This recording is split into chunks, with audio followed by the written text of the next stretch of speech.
നമ്മുടെ പുതിയ വീഡിയോയിലേക്ക് എല്ലാവർക്കും സ്വാഗതം. അപ്പോൾ ഇന്ന് നമ്മളൊരു സ്പെഷ്യൽ വീഡിയോ ആയിട്ടാണ് വന്നിരിക്കുന്നത്. തിരുവാതിരയുടെ മുന്നേ ആയിട്ട് പണ്ട് എല്ലാ വീടുകളിലും ചെയ്തിരുന്ന ഒരു കാര്യമാണ് തിണ്ണ പിടിക്കലും മുറ്റത്ത് ചാണകം തേക്കലും. പക്ഷേ ഇന്ന് അപൂർവം ചില വീടുകളിൽ മാത്രമായി ഒതുങ്ങിക്കൂടിയ കാര്യം ഈ തിണ്ണ പിടിക്കലാണ്. പക്ഷെ ഞങ്ങളുടെ ഗ്രാമത്തിലെ ഒട്ടുമിക്ക എല്ലാ വീടുകളിലും കൊല്ലം തോറും തിണ്ണ പിടിക്കാറുണ്ട്, മുറ്റം ചാണകം കൊണ്ട് മെഴുകാറുണ്ട്. കാലം മായ്ച്ചു കൊണ്ടിരിക്കുന്ന ഒരു രീതിയായി മാറിയിരിക്കുകയാണിത്. ഇനി വരുന്ന തലമുറയ്ക്കൊന്നും ഇതൊന്നും കാണാനും കൂടിയും പറ്റില്ല. കാരണം ഇപ്പോഴത്തെ വീട്ടിനൊന്നും തിണ്ണയോ വേലിയോ ഒന്നുമില്ല, മതിലൊക്കെ ആയിട്ട് മാറിക്കൊണ്ടിരിക്കുകയാണ്. അപ്പോൾ ഈ വീഡിയോ എല്ലാവർക്കും ഇഷ്ടപ്പെടുമെന്ന് വിചാരിക്കുന്നു.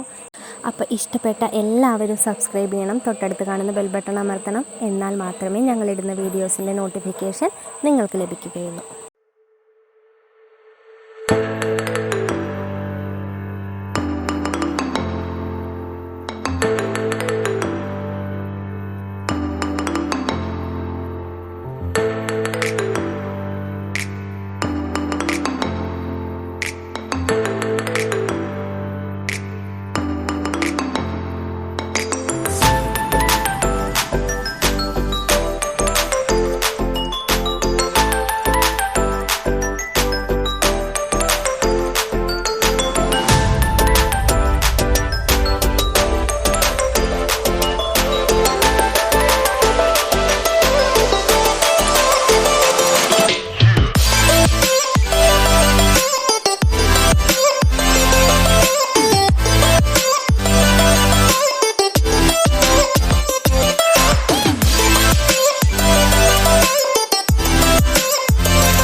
അപ്പോൾ ഇതാ തിണ്ണ പിടിക്കൽ കഴിഞ്ഞു.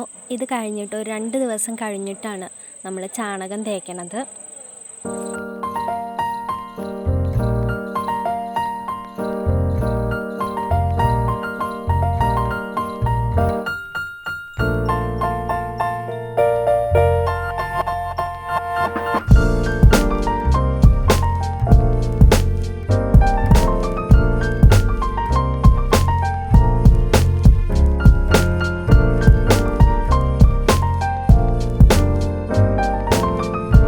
അപ്പോൾ ഇങ്ങനെയാണ് നമ്മൾ തിരുവാതിരയ്ക്ക് മുൻപായിട്ട് തിണ്ണ പിടിക്കണതും മുറ്റം ചാണകം തേക്കണതൊക്കെ. അപ്പോൾ ഇനി തിരുവാതിര വിശേഷങ്ങളായിട്ട് നമ്മൾ മറ്റൊരു വീഡിയോ ആയിട്ട് വരുന്നതായിരിക്കും. അതുവരയ്ക്കും എല്ലാവർക്കും ബായ്.